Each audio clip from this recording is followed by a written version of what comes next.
And so a lot of us are just afraid that if we lift up that rock, that, and you know why?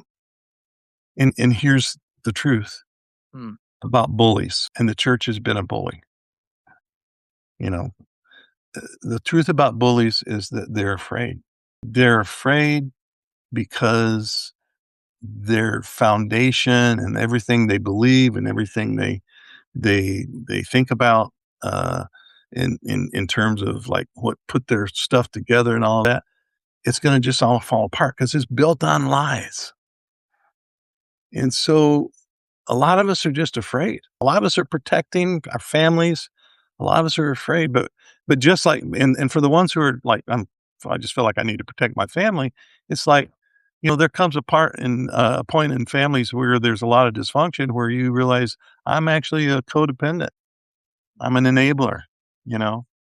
And so that none of that's healthy, right? It's not healthy to be a bully. It's not healthy to be afraid. It's not healthy to want to protect your family and realize that you're enabling dysfunction. And so we just got to come out with it if we're going to deal with who we are. If we call ourselves by the name of Jesus, so uh, or we could just change our name to something different.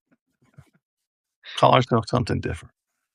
I right. like, there's a story, let me be real quick. It's Please, kind of please. a Yeah. funny story about Alexander the Great, right? So I mentioned him earlier, and, they say he had trouble sleeping, he had insomnia, he was walking out, and one of the guards had fallen asleep, which is instant death, right?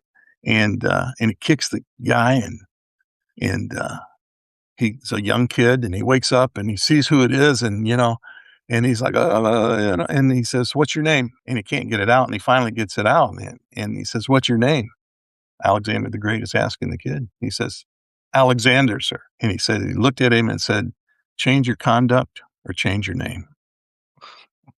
And I think that's where we are. Wow. Wow.